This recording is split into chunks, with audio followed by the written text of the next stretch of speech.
Oh, guys, welcome back to the show. Been a heck of a week. I've been getting, you know what I've been doing? Been getting a lot of things done, around the house, ripping up the garden, getting ready to put the garlic in. Pretty stoked for that. Around Thanksgiving is when you start to put the garlic in around here. And yeah, I've been pretty excited to do that one. Um, and I'm really up in the ante this year. We're going from about 150. I want to do about 600. Boom, boom, boom, boom, boom. Let's go, baby. Line them up. And let's get that garlic going, medicinal grade. I want to make like a 55-gallon drum of organic medicinal grade garlic powder. And then I'm going to sell it like fucking eighths of weed to all you guys. I'm going to try to do it off the grid. No taxes. It's going to come up in a little plastic sandwich bag like you'd buy an eighth of weed back in the day for rolled up. I'll lick that shit and fucking seal it up. Boom! 3.5 grams medicinal grade garlic powder rolled up in a plastic sandwich bag.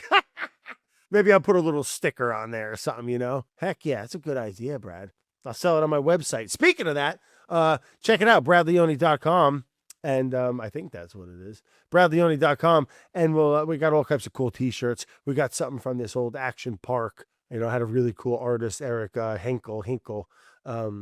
Pardon me if I said your last name wrong, but he's down in the Philadelphia area, I believe, or maybe on the side of New Jersey, but I believe he's in Philly. And we did some really cool art together where we took some old posters from Action Park. For those of you not familiar with Action Park, it was a water, a mountain adventure extraordinaire in northern New Jersey. I grew up right on that mountain there, the tip of the Appalachian Mountains there in northern New Jersey. And so yeah, we whipped up a cool little t-shirt. We got some sweatshirts, got some hats. We got some little Yeti water bottles. Says a little water on there. We got a camo. We got something for just about everybody.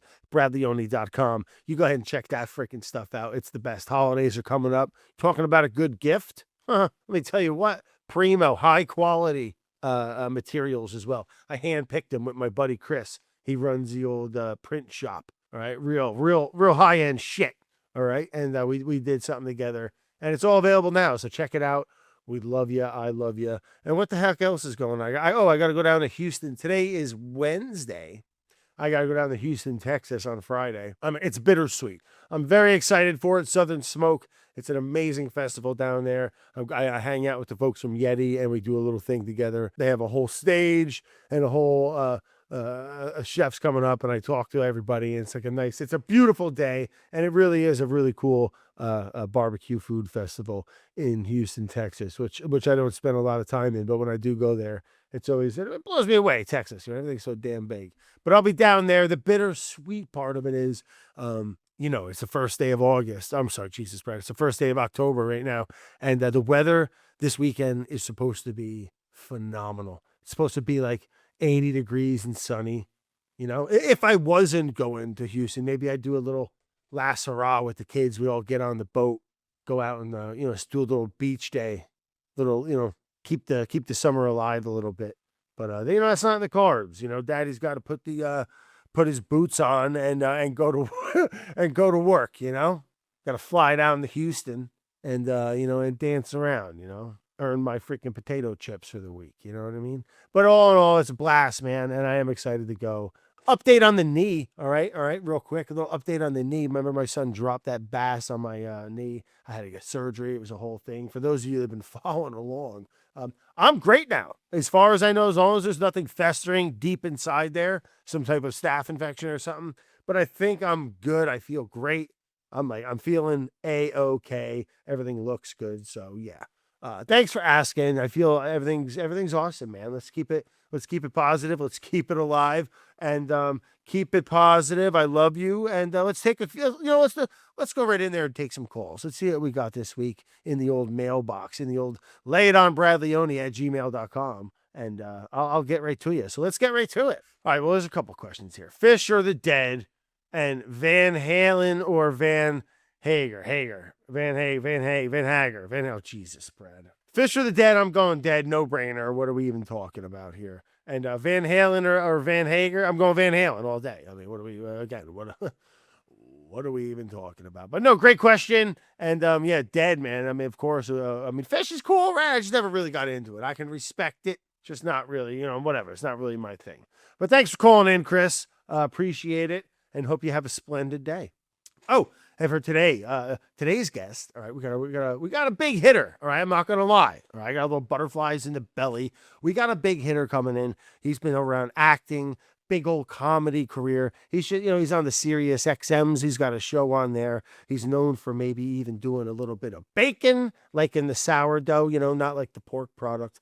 He likes to make bread, but we got, and he's, I did a little research. I looked the guy up a little bit. All right, had my people look him up a little bit. And yeah, he's a New Jersey guy. So we'll get into that, hopefully. But welcome to the show, the one and the only Tom Papa.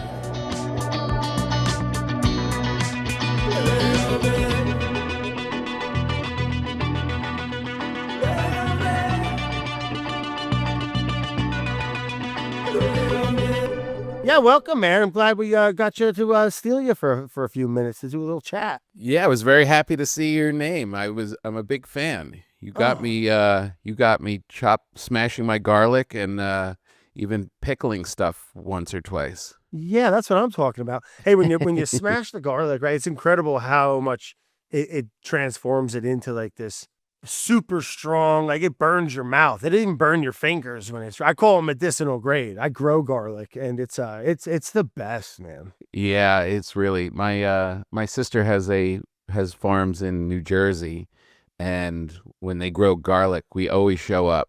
I just love the way that it grows with those shoots, and it's wonderful.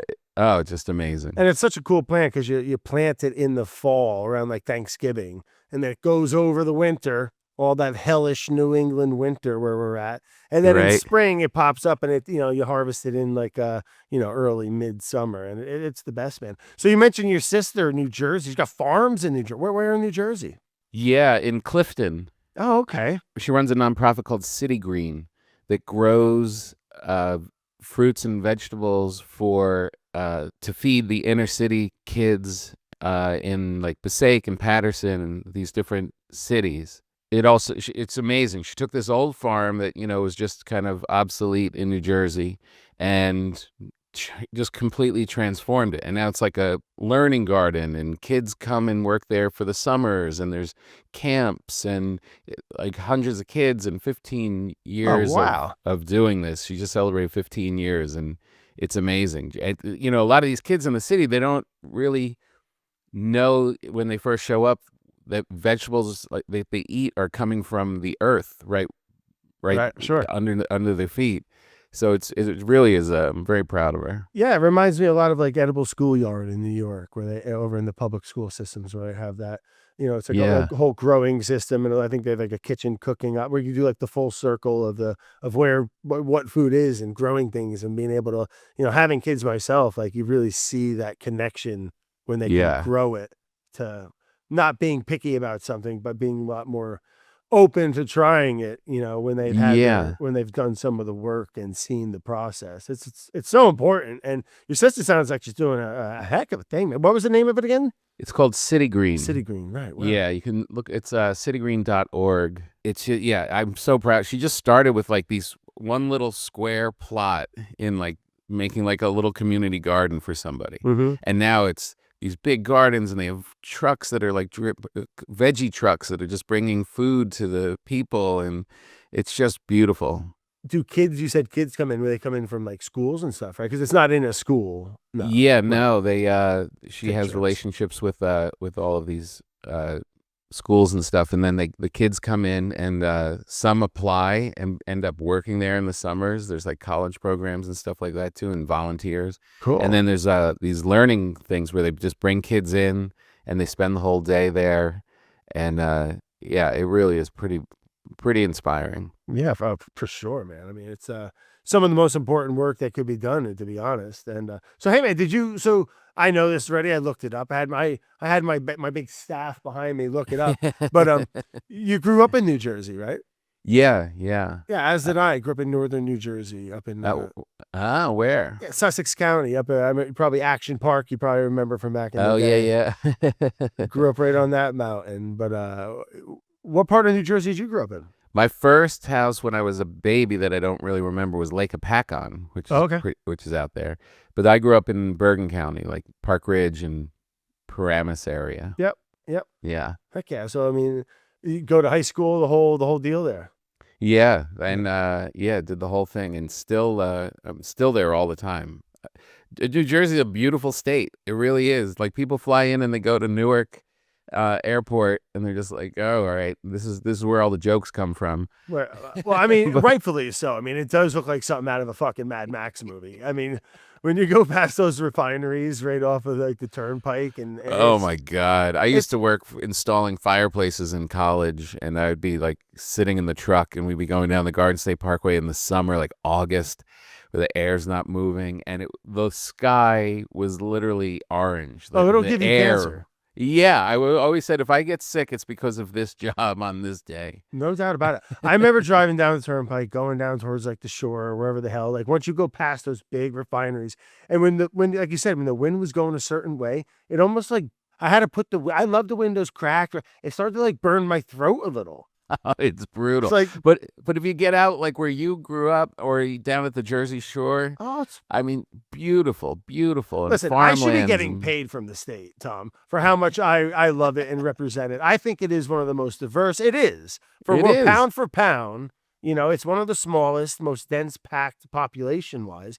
But you got the oceans, you got the mountains, you got New York City, you got all them other cities in there. Yeah. Delaware Water Gap, like where I grew up. Yeah. Pretty good. It's gorgeous. And you know, I'm in LA now, and you know, we've got great beaches here in Malibu and stuff. They're very dramatic, you know. They got the cliffs, and you know, it's huge surf, and it's beautiful. But the Jersey Shores, for like sitting in the sand and swimming, the Jersey Shore, I say, tops it. Yeah, I mean, for sure. I love the West Coast. I couldn't do Los Angeles, I don't think, you know, as far as living there. But I'm with you, man. Like there's something. I live up in currently the Rhode Island, Connecticut coast, right on the border there, like right by Mystic, Connecticut, or Westerly, Rhode Island, and it's awesome, man. Yeah, same thing. Like the beaches in Rhode Island are just it's hard to beat. Yeah, no, it's beautiful. I mean, but yeah, I'm the same way. I'm definitely I stick with Jersey. I'm always I'm always preaching it. I'm New Jersey's hype man as well. Yeah, well, and, you know, it's one of a lot of, not for nothing, you know, I'm not saying, you know, I mean, a lot of good ones come out of the state, you know, like if you look at the roster, if you go, you know, ask the internet to look that up. I mean, there's some heavy hitters coming out of that little bean of a state. I know, it's amazing. Some of the greats, I might say. Yeah, absolutely. So yeah, man. So you went to high school, and there you started. And they said you were doing chimneys during college. So you had all kinds of jobs. I was like that too, man. Yeah. Installing chimneys. That must have been some pretty interesting work. Yeah, my uncle had this fireplace company, and it was like prefab fireplaces, and I was like I was on the ground, like grabbing stuff from the truck, running it to the guys, and so residential. It was good work. Yeah, it was. Yeah. Gotcha. And that was good work. When I was in college, I went to Ryder in New Jersey also, and I said I'm gonna become a tree dude. That was my thing. I'm like, I'm gonna be a tree dude. Like and an I found arborist? this I found this great little tree service out of Princeton, and I did that. That was really fun work. Just going out and like pruning trees and just driving around in trucks with these guys. You enjoyed it. Chainsaw. Yeah, it was chipper. great. Yeah. Were you going like up there and cutting them? Were you doing the cutting, or were you holding the flag? No, again, I'm scurrying around on the ground, holding the ropes, throwing sticks in the chipper. Yeah, right, exactly. Yeah. Cleaning up after. Is comedy a part of your life at this time? College and wood chipping and shit? Yeah, when I got to school, I went in the theater department. I love that. I didn't study that, but that's where I spent all my time. And I started just going out for the plays and stuff. I had comedy on my mind since 7th grade. So I was like, that was where I was headed. And now when you say, comedy on your mind, like something like as a career, like you wanted to chase it as something that you wanted to. Yeah. Oh, wow. Yeah. When I was in 7th grade, I heard comedy albums for the first time. Cool. At my friend's older brother's place, rooms.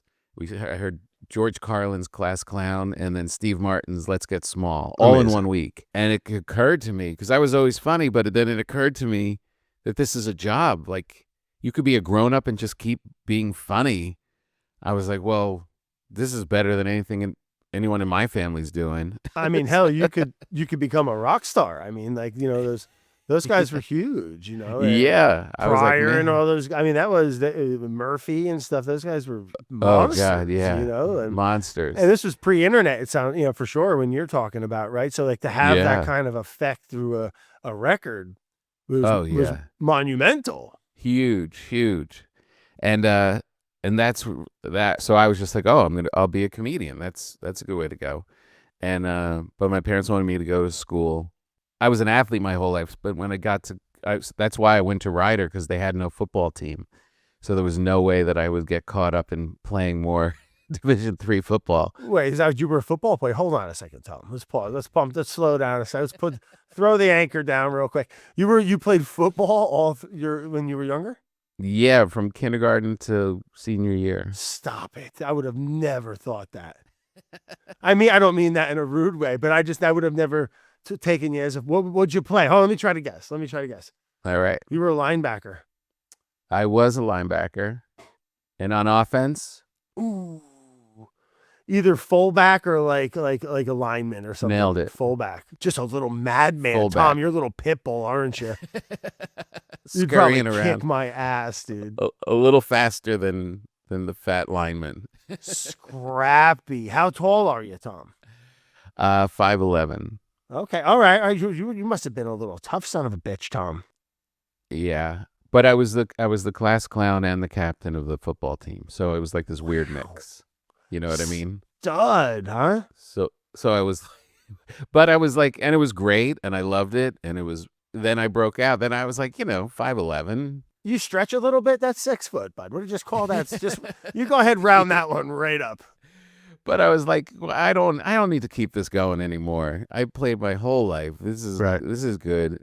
And my father was like, well, you should go. You could play. Division III. There's all these schools you could go play. And I was like, and I heard about Rider, and they for some reason got in trouble and lost their football team. They had no football. And I was like, I'm going there.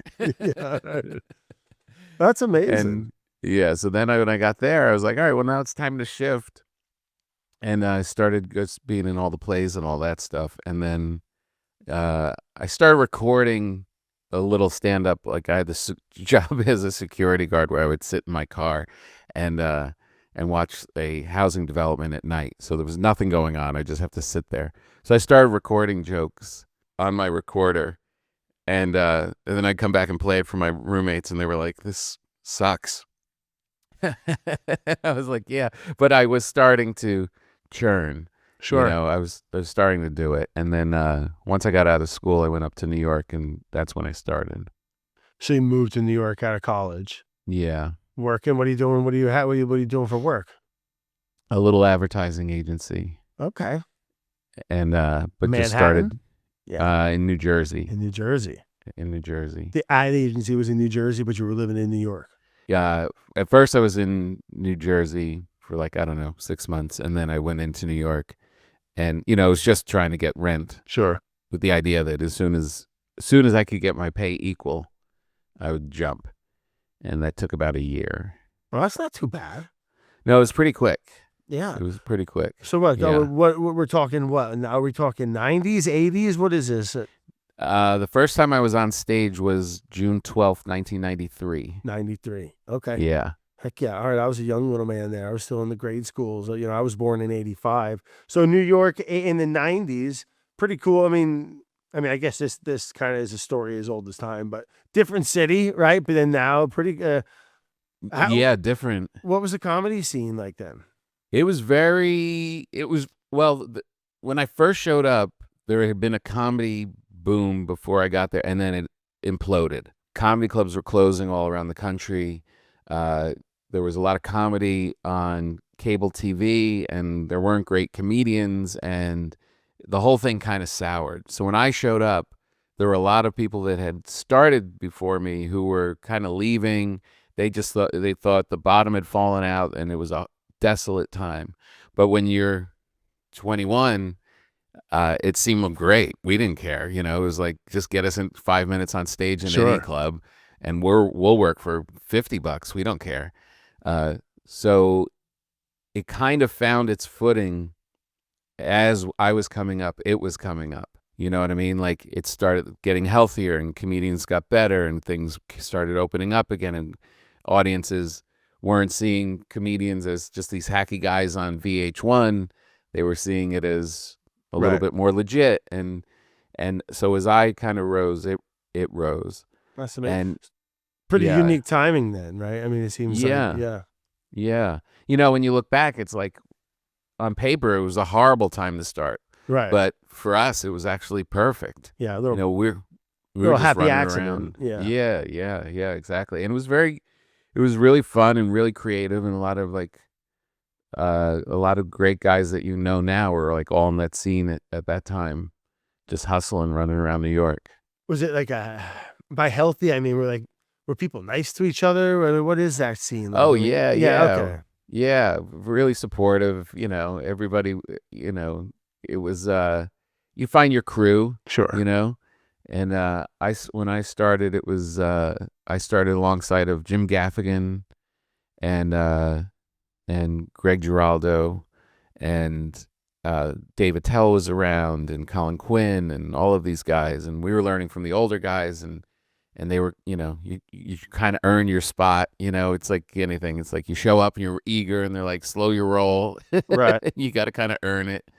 But it was pretty, like, even the Comedy Cellar, which is now the biggest club in New York, in the country, I would say, they couldn't get audiences when I first showed up. You know, there was guys on the street like begging people to come in, and they'd have the staff come in and sit and watch some of the show. And Are they packed now on a weekend or?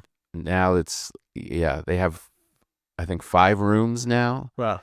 all in the Village, and they're sold out every 7 nights a week. Wow. Yeah, insane. But it was really cool, you know. And like when you look back at your career, like when you're young, I'm sure you have this too. It's like, if they told you had to live like a week like that now, like $5 a night,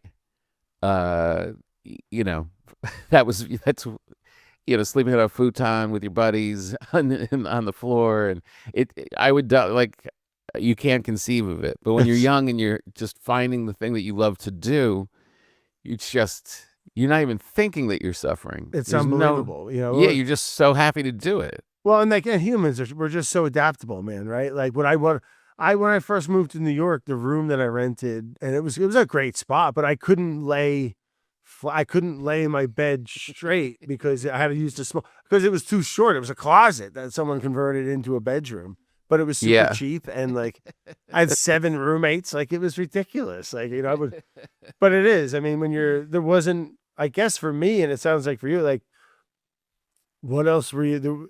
I was just kind of fortunate we had that. You know what I mean? Like, You're so happy. You're just so happy that you're like actually starting to do the thing that you wanted to do. Yeah. And you got friends and girlfriends, and yeah, it's just the best. Yeah, heck yeah. Living in New York's a blast, man. A lot in the 90s. I mean, that's when a lot of stuff starts going on too, right? I mean, like you said, comedy's starting to grow. When does comedy become like a full-time? When's that switch happen for you? I mean, you said about a year in. Yeah, it was about a year in. I got this job for Dewar's Scotch. Cool.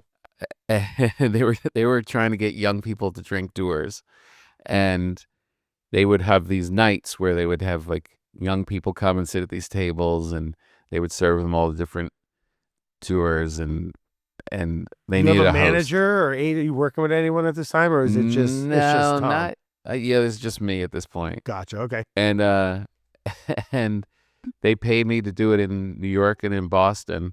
And it paid me a good amount. It was a goofy job. I was trying to get some stand-up in as I was hosting it.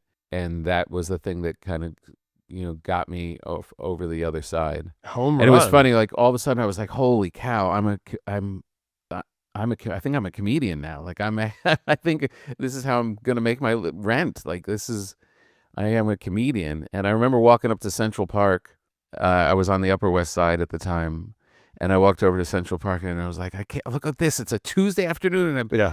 I have nothing to do. This is going to be amazing. And I walked up there and I couldn't believe there were thousands of people on a Tuesday afternoon just hanging out in the park. I was like, wait, I thought only comedians would have off on a Tuesday afternoon. It's called rich people. Yeah, Yeah.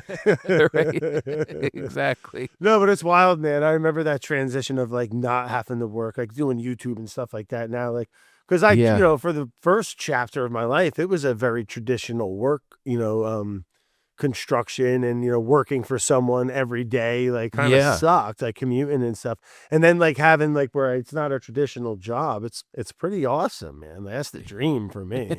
I It's don't ever want to amazing. go back.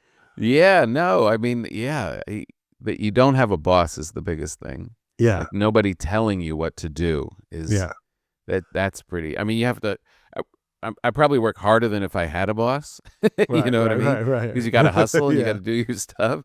But I love the work, so that doesn't really matter. It's just being able to just have the freedom to make your own way is just Sure. that's pretty great. Were you close with your folks? Close enough growing up? Yeah, Yeah. really close, really supportive. They're still around. They just turned 80. Oh, heck yeah, man. Living in New Jersey? Living in yeah.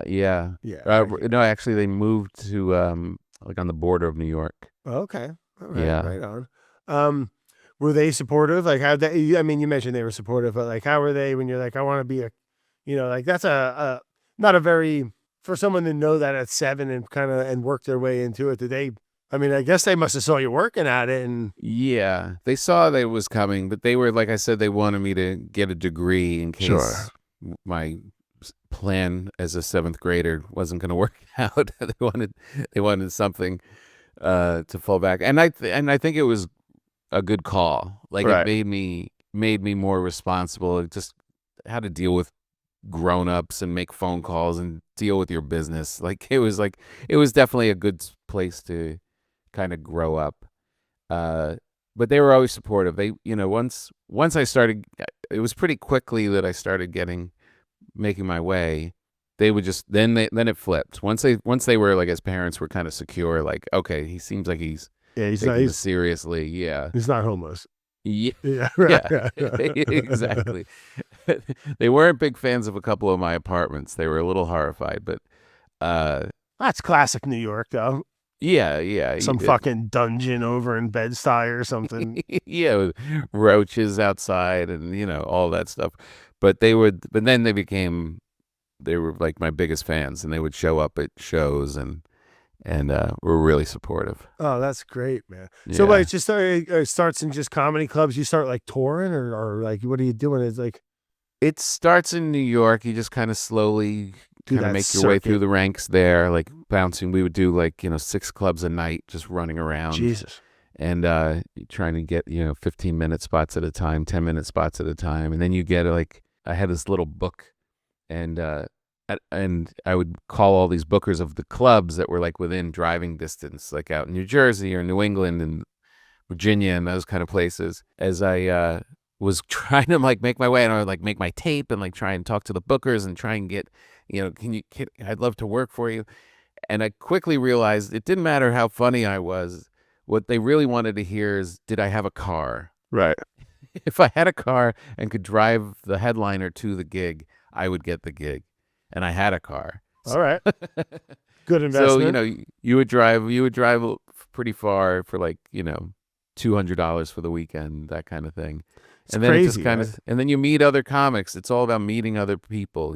It's, you have a comic who's ahead of you who thinks you're funny, and then they ask you to start opening and just start doing the clubs and get better, and then it kind of starts to expand. It just buds from that kind of Yeah. if it works, it works, right? And then what you Yeah. start traveling around, someone asks you to come open in LA or Phoenix or some shit, right? And is it Yeah, and then you start, you're also at the same time scrambling to get your TV spots, to try and get on Conan, to try and get on Comedy Central, okay. all that kind of stuff. And then that stuff gives you more exposure and more credibility, and it just kind of starts to roll. Well, have you been on a have you been on a national, on like a talk show thing? Yeah, I did I don't know, 12 to 15 Conans. Oh, Christ I did almighty. Letterman like 3 times. I did Tonight Show, I don't know, 10 times. 12,000 times. What was the first one? The first one was Conan. Conan. Big. I mean, First. that must have been, when you get that call, it must have been a cool one, right? Must have been a Yeah, really good cool. day.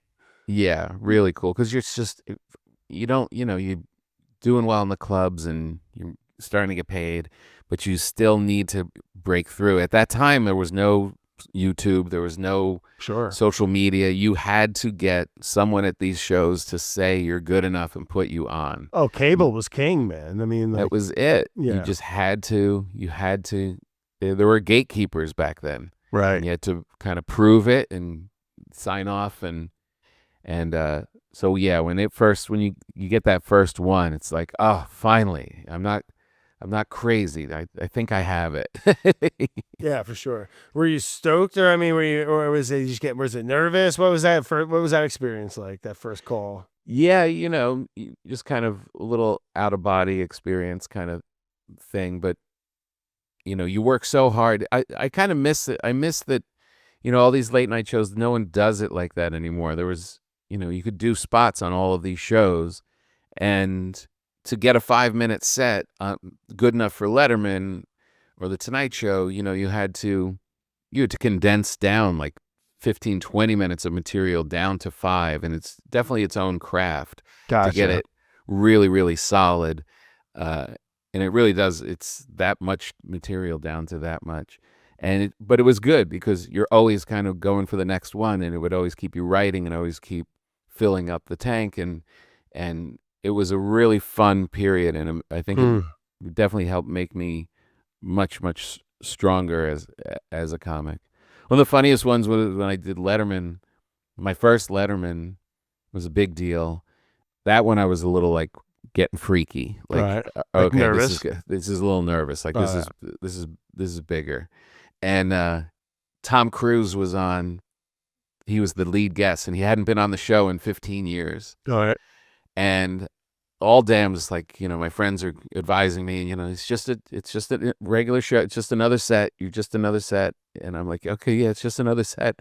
And I'm in the dressing room, and I'm like, it's just another set. And I'm watching on the TV as Tom Cruise is on. The place is going crazy, and he's running up and down the aisle during the commercial break. And it's just huge, and they come to get me, and I'm like, it's just another set. It's just another set. And they take me down the elevator, and I'm waiting at the door, like outside of where you enter onto the stage. I'm like, it's just another set. I'm sitting there in my suit, and then the door opens, and it's Tom Cruise leaving the set, and he's sweaty and he's amped up. Yeah, he's a lunatic. And he sees me and he's like, "You're up next." And he gives me a hug and he goes, "You're going to do great. It's great out there." I'm like, this is not another set. Oh my God. Nothing about this is normal. How'd you do? I did well. I did well. Heck yeah. I did good enough to come back, which was the whole goal. but Tom Cruise yeah. coming out all sweaty through the door, all fired up.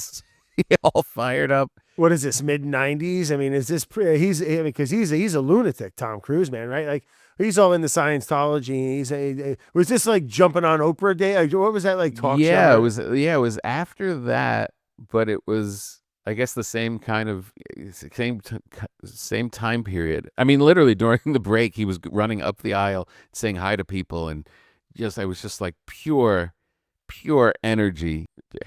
Very intense. Do you remember what he was promoting? I think it might have been Vanilla Sky. Oh, okay. Full psychedelic Tom. This is big. Great movie, by the way. I love Tom Cruise. I know he's a wacko. He's the best. He's National the best. treasure. Yeah, he's one of our greatest movie stars. He's just amazing. He's probably from New Jersey. Yeah, probably. So yeah, I mean, so TV's like Letterman having that big, like you said, kind of doing well and having that's a break. I mean, that's kind of like that's a big deal, man. Like you said, like getting on Letterman, big TV and then years. Yeah, and then it was all kind of rolling. And whenever people ask what the biggest break was, it was at that time it was meeting Jerry Seinfeld. Jerry Seinfeld came to Stand Up New Yorker club in the Upper West Side. And he was just kind of getting a feel for it. His show had been over, and he was getting back into stand up, and he was just kind of checking out the scene. And I just had this crazy 2 nights where I happened to be on stage when he came into the club to check things out, and I could see him from the stage like through the window, and he was huge. There was Right. nobody bigger. This is right after they wrapped the show. Like a year after. So I he's guess. red hot.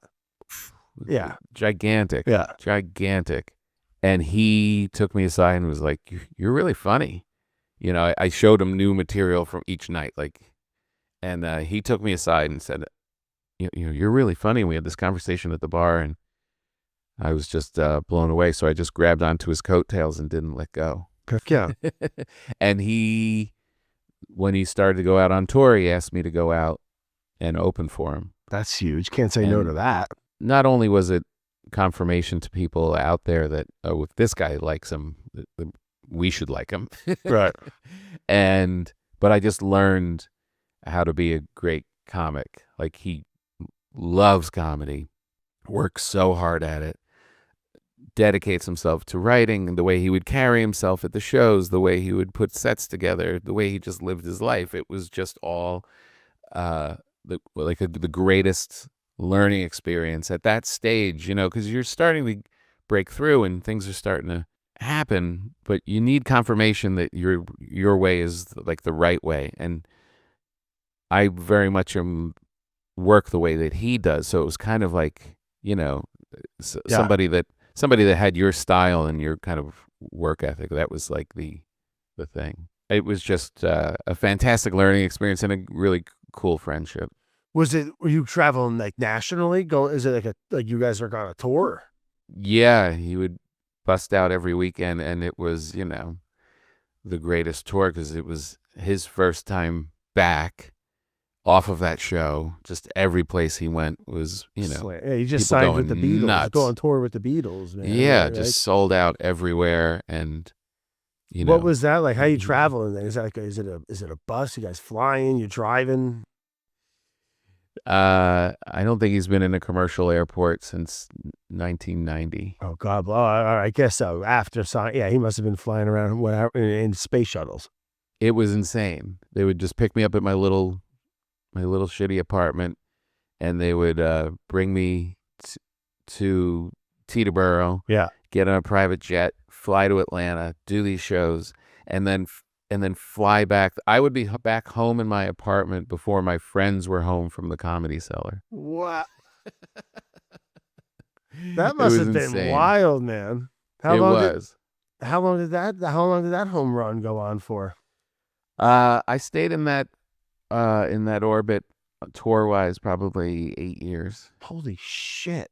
And it was just a good time. I just worked out. I mean, it was a great time. Yeah. It was just amazing. The money was good. He was great. It was just like the best shows you could possibly have. And I remember him saying to me at one point, you're going to have to, at some point, you're going to have to go do shittier gigs.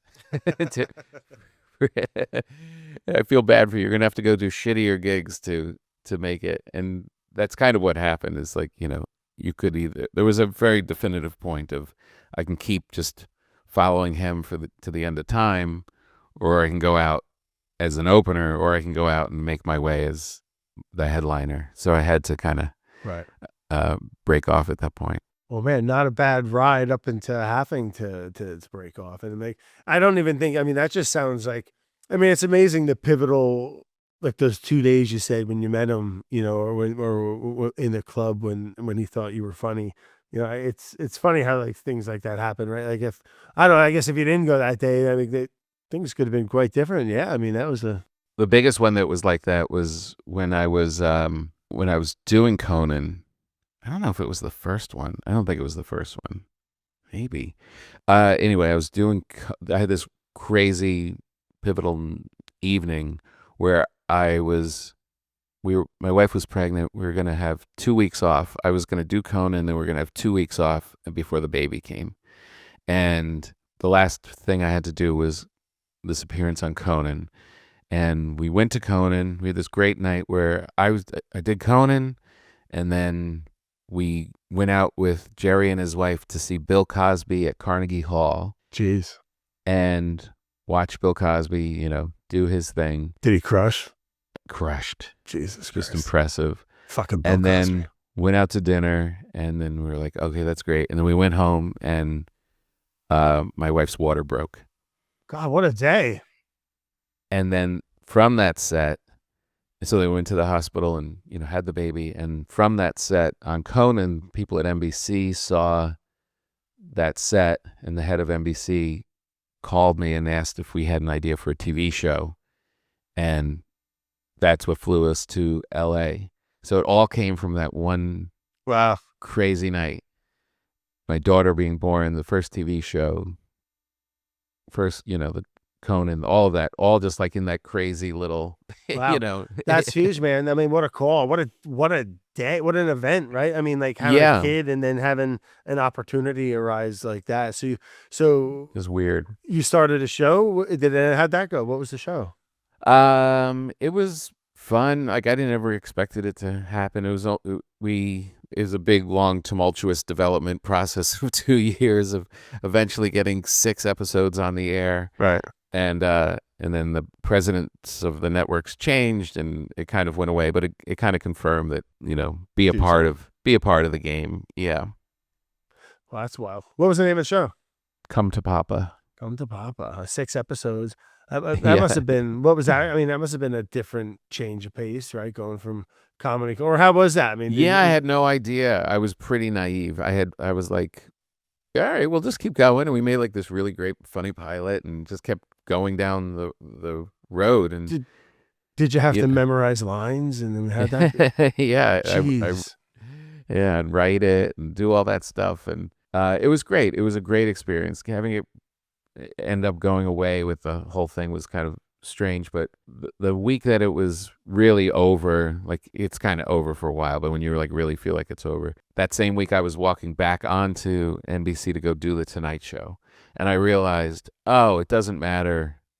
As a comic, you have all the power. You can completely control your fate. Hmm. You can write it and you can be funny and they're going to want you. You can go. So even though the shows, movies, all that other stuff can kind of come and go, but it was a really good lesson that, oh, this craft, this thing that I love to do is all within my control.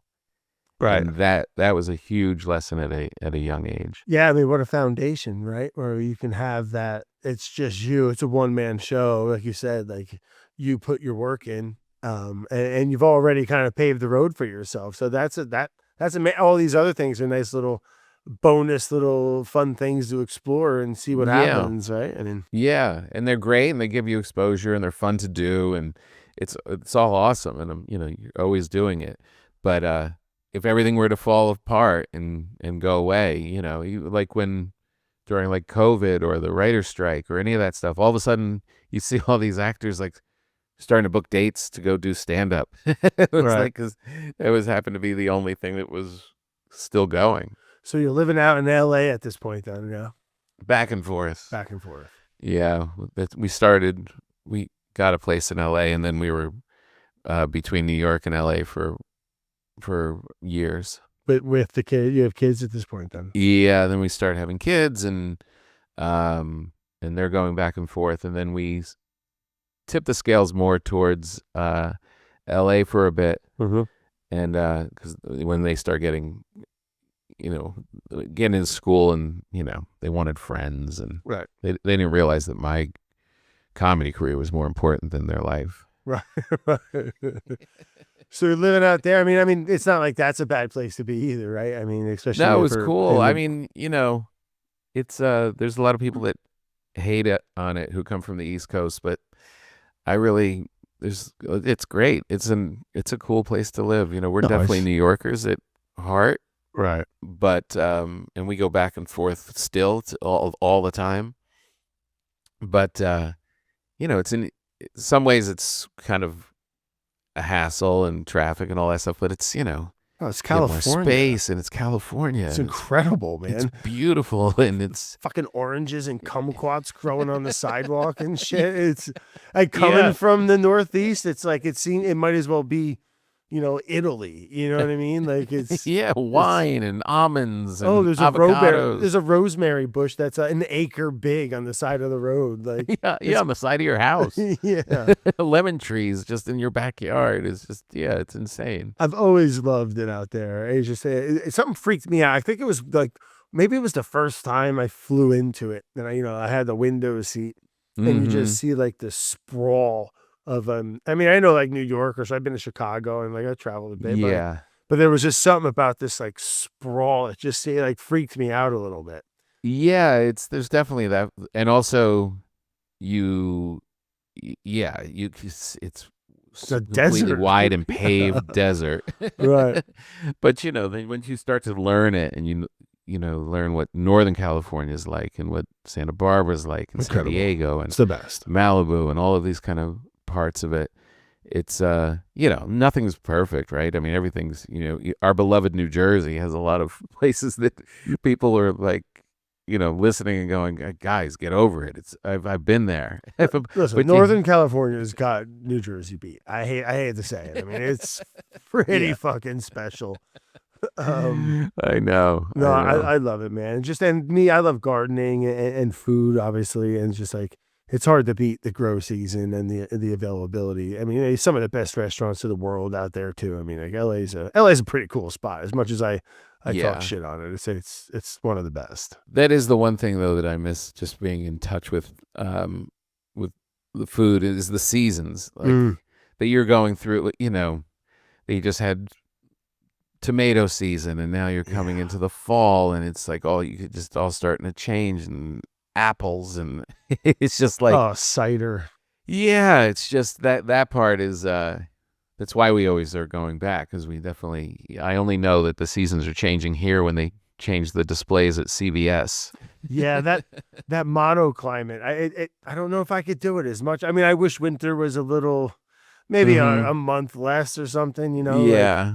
March kind of sucks, and February, Yeah. but like, yeah, I do like the seasons a bit, right? It really kind of, I don't know, like it hits your soul in a way, like, and it Yeah. just, if anything, I think it keeps you in check with time a little bit too, Mhm. like, Yeah, absolutely. And it's sunny here most of the time, but that's, you can get sick of that. yeah, I mean, on the one hand, it's why people are very happy, and there's like a lot of people smiling and walking around sometimes, and we'll come into New Jersey in February, and it's like people aren't really, yeah, yeah. people are pretty pissed off right now. Miserable, yeah. Yeah. But there's something to those quiet moments, right? When it does make you go in, and that makes the spring so great. And like that part of it, we definitely. Well, there is something magical. I mean, like, for sure. I mean, I could romance on this all day. Like a Yeah. cold night when you're in the right mood and it's you got the Yeah. right stuff. As long as your like car doesn't break down, or like when shit goes wrong in the winter, it's miserable. Yeah. But like you walk outside or something on a cold night, and it's like there's nothing like a clear night in the winter. It's Oh, just I like know. It is something. pretty great. Yeah, it's and same with the spring. Like if I couldn't imagine living somewhere where you didn't see like brown forest and everything just transform into this like budding green like Yeah. birds, and it's just like it's pretty Oh, cool. yeah. Yeah, And the thick of the summer when we come back, and it's just like everything's green and the massive. jungle. It's like, because we don't have green. We have some green, but most of it's, brown and hot and turning, and especially in the summer. And then we get to New York, it's just like, oh yeah, this is Hell pretty yeah. great. That's But I the always felt best. like, as a comic, I always felt like in success you should be in both places. There's always going to be reasons to be on either coast, and just kind of embrace it. And who knows, we might go back to, depending where our kids end up, we may be back there even more. Who knows? Oh, the kids, how old are the kids now? They're in their 20s, early Okay. 20s. So yeah, so they're finding their way and picking their spots, and Out of the house. Yeah. Ish. One's back and forth, still a student. Yep. And the other one's a New Yorker. So, who knows? Wherever they end up, we'll just start following. We're gonna stalk them. Yeah, you kind of have to. Yeah. So Yeah, exactly. that's Just right. just showing up. Yeah. That's awesome, man. And then like, so you say TV, you started getting into that a bit. I mean, what is this now? Are we in the 2000s, early 2000s, mid? Yeah. Yeah, mid, I guess. Yeah, Yeah. and I've had TV shows and appear in some movies and stuff. And yeah, stand up is, I've gained enough of a following to go tour on my own and do all that stuff. And then all of a sudden you just realize, oh yeah, and now, if you do the math from 93, uh, I've been a comedian my whole adult life. That's This is wild. 30 years. It's a hell of a run, Tom. That's a long time. Yeah, I it's say, a whole life. I say you pulled it off. You did it, man. Yeah. It's cool. It's funny though. It's like you never really stopped to, not to speak for you, but like, at least for me, I can kind of relate, like, in a way, like you don't really stop to think about it too. I mean, you do sometimes, but like, it just kind of happens, and before you know it, it's like this Mhm. whole big, it was your Yeah. career. Yeah, yeah.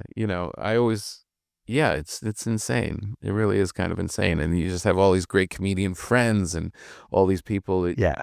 are just like, the funniest people in the world are your pals. And it's it's a blessing. And we don't take it for granted whenever whenever we're in a situation where we're like on some trip somewhere, or if we're have any kind of blessing. We have a mantra in the house where we always go, "Thank you, comedy."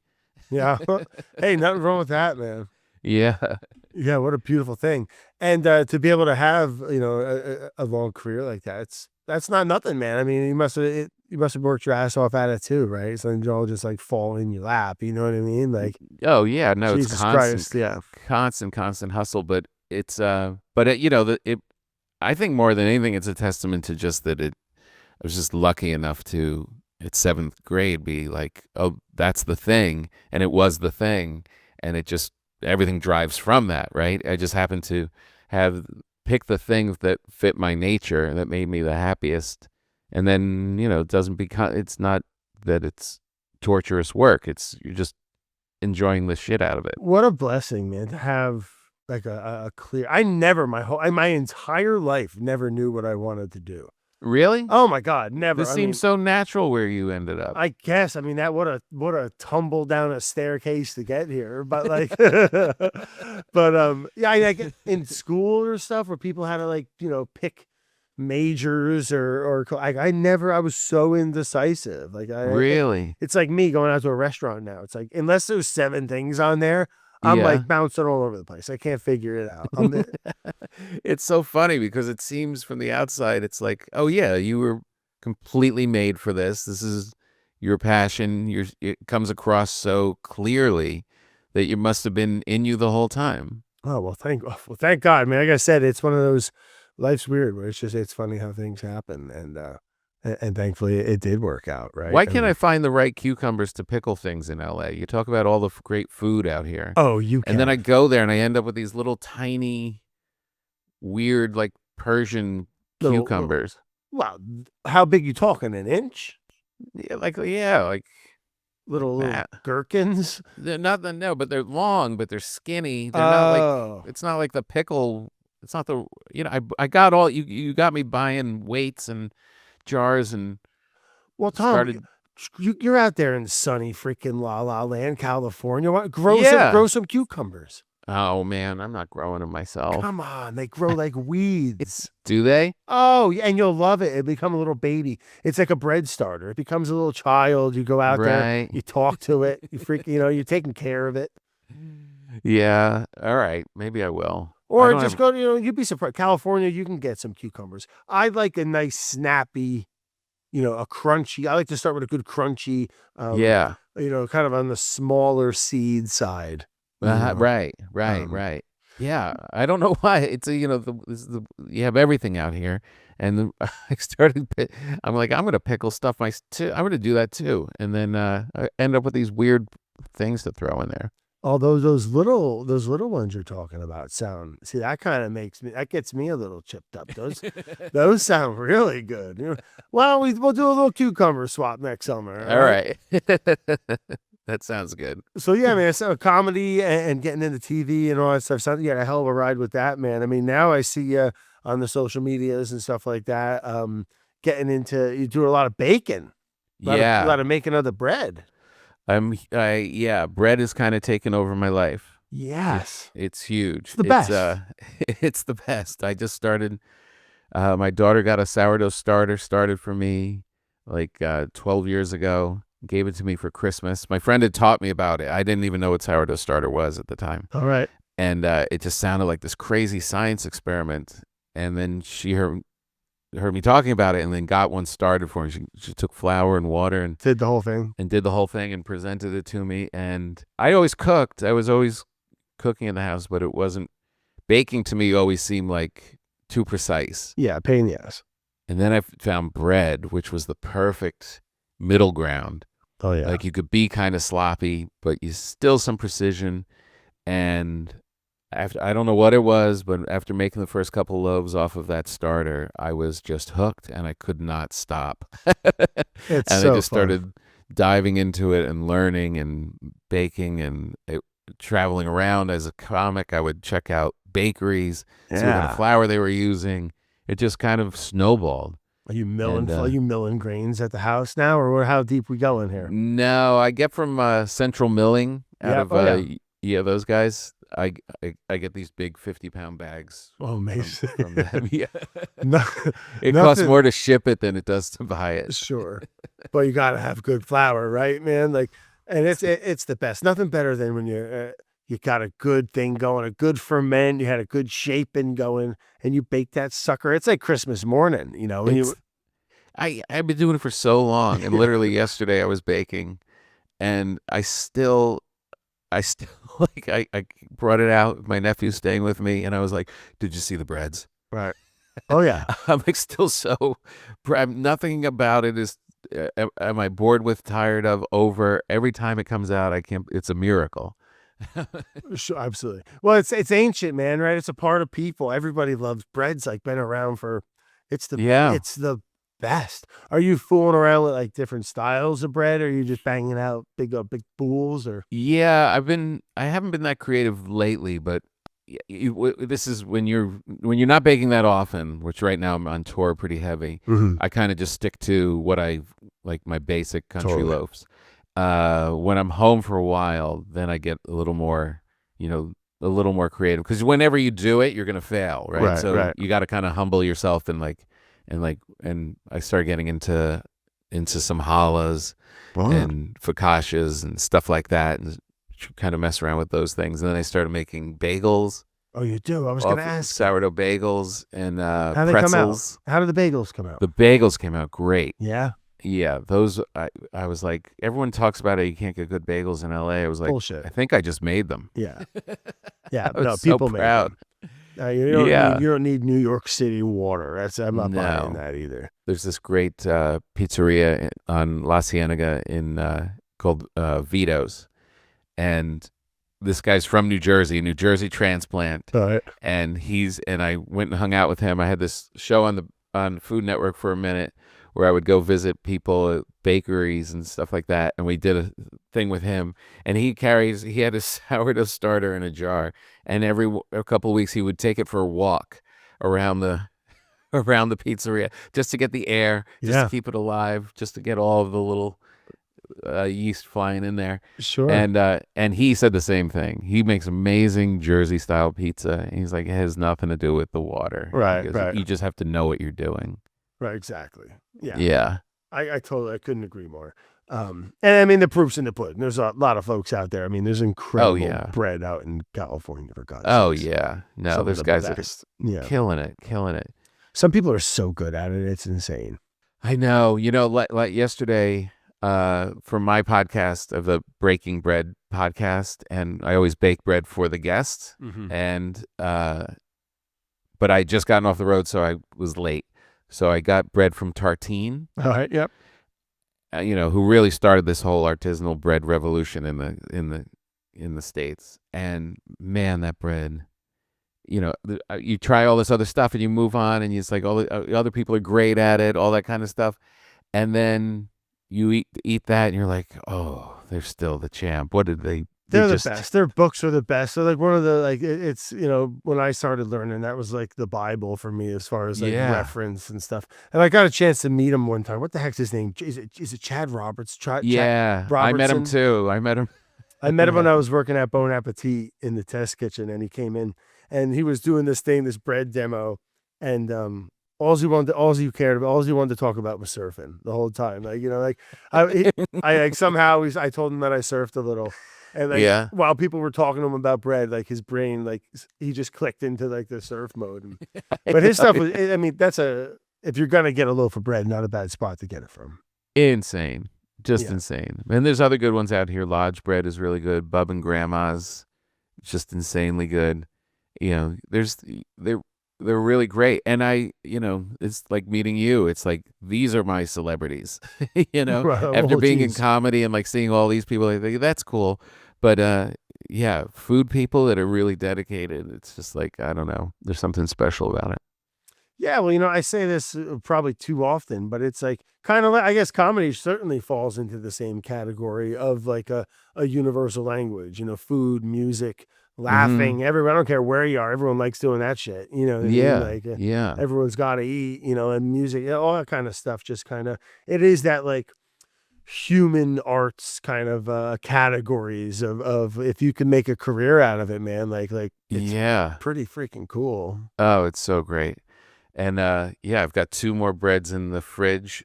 I'm going on the road tomorrow, but my wife was like, "Why are you baking?" I'm like, "Well, I haven't given any to Steve. I haven't given any to Gil and Risa. I've got to serve my people. I have to let them know that I still love them." Heck yeah! What are you just baking in like a home oven? Yeah. Yeah, I've got a really good Viking oven, and I have everything goes in Dutch ovens. Yep. So I can steam it. Yeah, it's the best. Yeah, it really is great. I've got 2 starters. Okay, me too. I always gotta have a backup. Yeah, absolutely. Yeah. And it's weird. The one that that my friend gave me comes from like La Brea Bakery, like that lineage and stuff and fancy schmancy. But the one my daughter got started is so active. Yeah, I love that. That one is just, that one's just a beast. Explodes, right? Yeah. So I love when they get all crazy like that. I gave him a container one time. I forgot it. I blew the freaking lid off it. Aggressive. Yeah. I do this overnight where I mix it all and then little autolyse stretch and fold it like through the night and then leave it overnight on the counter and then in the morning shape it. And when you come walking out, it's the container. That's what I do. When that thing has knocked the lid off with its big sticky doughness. Big old floppy marshmallow dough. It's just so exciting to see that first thing in the morning. Oh, when it comes together. And I just watched a video of you the other day. Maybe it was even yesterday, doing a little, you got your shape, you get a nice shaper, man. I saw you doing it. You had a nice little flow there, little flip. You had that down, balled that up, little retention over the outside. That thing looked nice. It's crazy. As you know, like in the beginning, things are sticking and it's just chaos and just over repetition from years. Like it just becomes second nature. Like you just do it and nothing sticks and it's just, I don't know. Why do you think that is? Nothing sticks? Is it because I think it's just intuitive? I think it's just so subtle. In the beginning, you're just like mashing and grabbing and doing it, and it's all about the small, little, tiny movements and tiny things that just come with intuition and experience, right? Yeah. So it's your need. Are you're a pretty aggressive need? No, it's no need. No need. No need. What? You're sourdough. Okay, so stretch and fold. Okay, and then just shaping. You do an autolyse.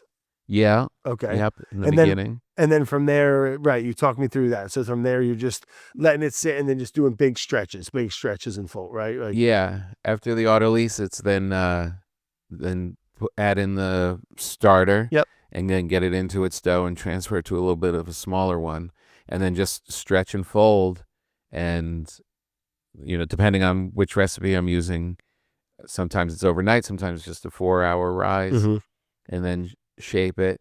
And then the most important thing I've found for really powerful, beautiful loaves is it has to go into the fridge at some point for a while for that final proof. Oh, the depth of flavor when you Yeah. retard the dough, I think they call it, Yeah. right? Where you just kind of things just get so much the depth of flavor and the nuttiness, everything, and even the bake I think comes out better.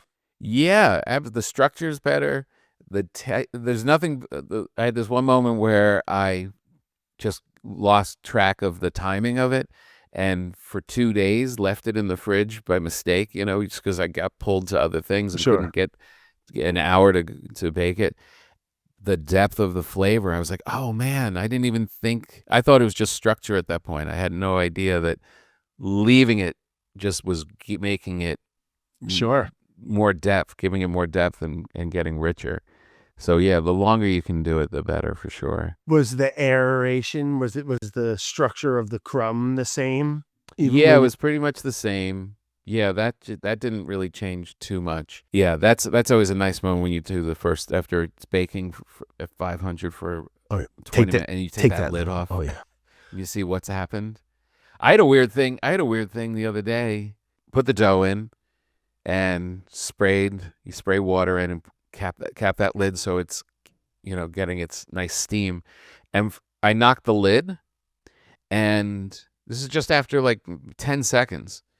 And before I put it into the oven, and it was already expanding.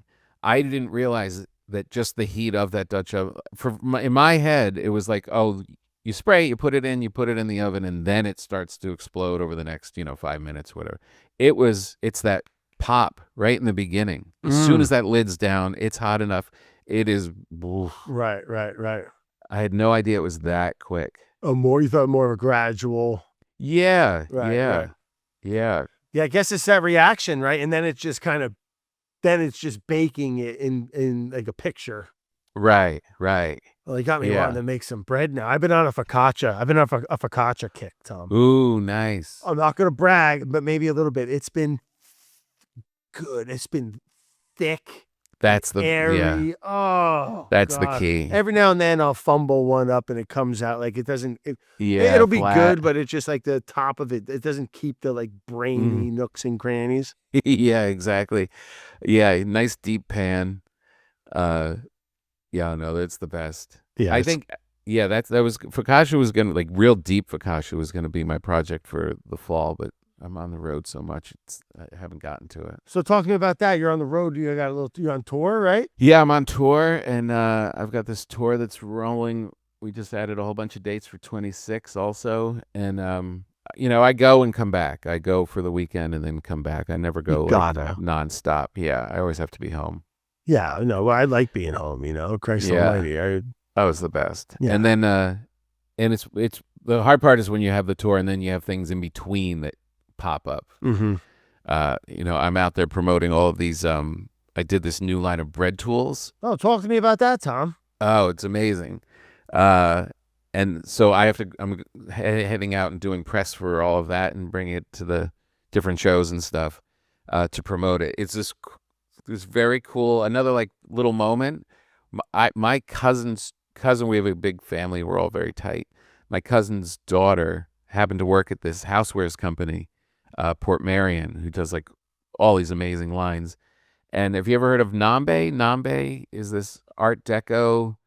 They make everything with acacia wood. Okay. Really high end, like stylized housewares, like cheese boards and all this kind of cool stuff. We had some of it. Anyway, she worked there, and they found out that she was related to me, and they were fans of mine, and they knew I was a bread baker. So I went in and had a meeting with them, and we, for the last year, have been working on designing bread tools. What kind of tools? It's very cool.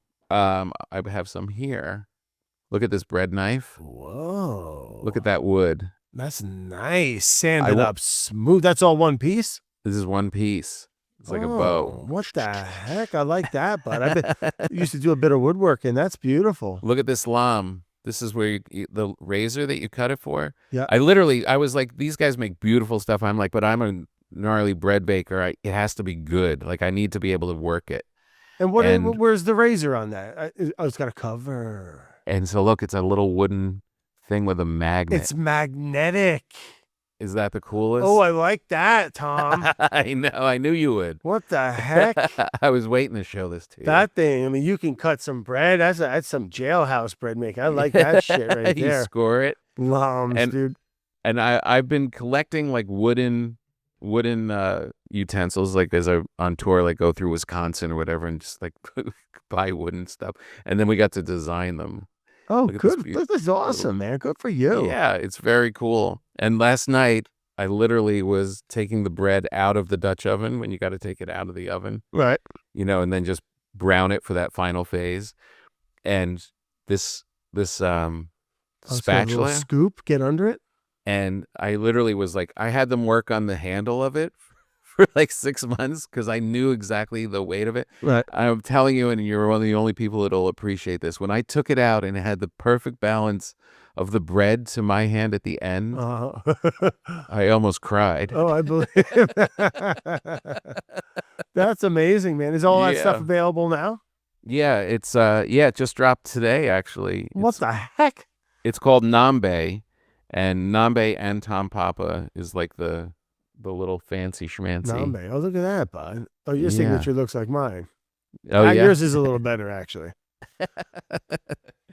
That's I'm nice. really, but when you talk about like these moments, who knew that bread was going to be a huge part? And it also has led me to people like you, and in my podcast, I've met all of these amazing chefs and all of these great Chris Bianco and all these great people. He's great. It's just opened up this great part of my life of like meeting all of these artists that are just in the food end of the world.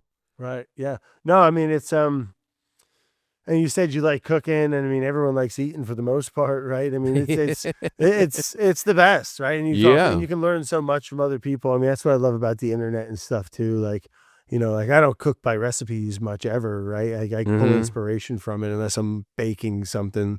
We have a lot of similarities like that, where it's like bread was kind of that happy little, like, you have that technicality of baking, but you've got like this savory, fun little wild kind of bread, making bread. It's the best, man. I'm stoked that you got into it too. I mean, I've been making it for about the same time as you now, and you just learn so. It took. I mean, how many bad loaves did you make in the beginning? It's funny because as I'm promoting this bread line, I've been going through all my pictures, for social media. Sure. There were some loaves in the beginning that I was so proud of they're Frisbees. Garbage. They're they're terrible. They were delicious, and couldn't believe I was making them.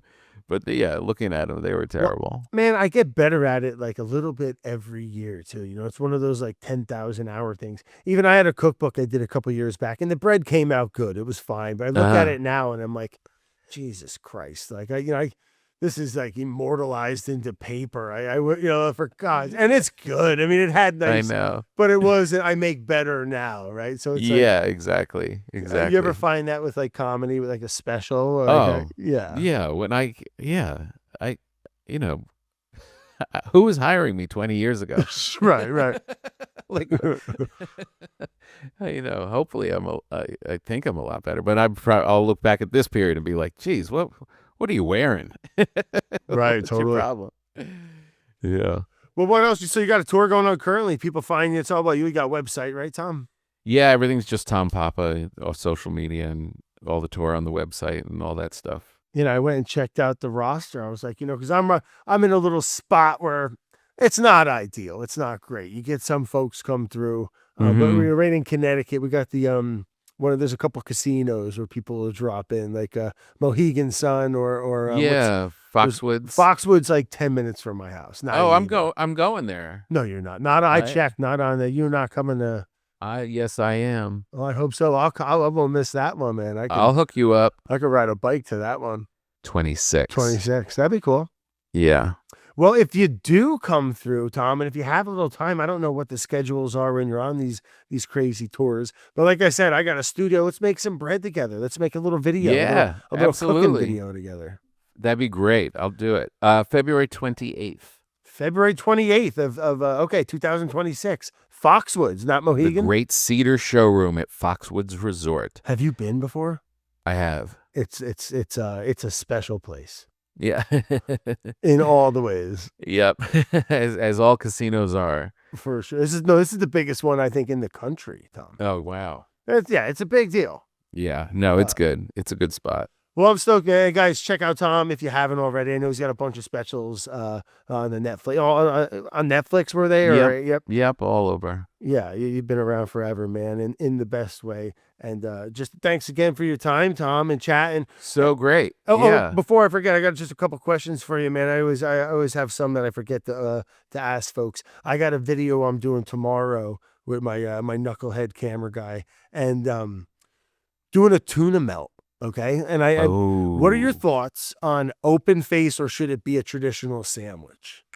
It should be a traditional sandwich. Yeah, it's kind of where we're going with this. It should definitely be a traditional sandwich. And I think for me, the key is shredding the cheese, not buying shredded cheese, but good cheese, then shredded. Oh, it should be for shredded, for the right melt. You think it should be shredded, not just like thin slices? Yep. Soak into those tuna crevices. Okay. All right. I mean, either way, this is probably just you shred it yourself. Yeah, you got to shred it yourself. Because Tom, shredded cheese in a bag, even if you're having taco night, it has a non-caking agent in it, and it prevents it from melting. Well, you already know that. Last question here. Sawdust. Yeah, something weird. What's something you miss about New Jersey? The people. Yeah. Everyone's funny. Yeah. There's a reason why a lot of talented people come out. Everyone's a character, you know? Everybody has their attitude and their lines and their bits, and it's the people. And it's so funny you say that, because like growing up in New Jersey too, and like working construction and having knucklehead friends, like people that will never ever tell a joke in front of someone, or are never ever going to be a comedian of any sort in their life, are some of the funniest freaking people in the world. It's like, it's unbelievable. Yeah. Unbelievable. It really is. They are, they're kids I grew up with who were so much funnier. Pork roll, Taylor ham. Pork roll. All right. I can't blame you. I'm not, you know what? I'm not even that. There's literally a pillow across from me on my couch that says Taylor ham on it. All right. I'm not one of those that feels like it's one really camp or the other. It's the same stuff. It's all the same shit, no doubt about it. Yeah. South of Morristown is usually the line. Right. Right, exactly. Well, heck yeah. Well, Tom, thank you again, man. It's a joy chatting with you, and I'm stoked to see you out in Connecticut for for sure. Yeah, let's do it. Let's make some bread. Right on. Thanks again, Tom. We'll chat soon, man. This episode was produced by Brad Leone and Carolyn Gagnon in partnership with Studio 71. It was edited by Kate Brunotz with music by Harrison Menzel.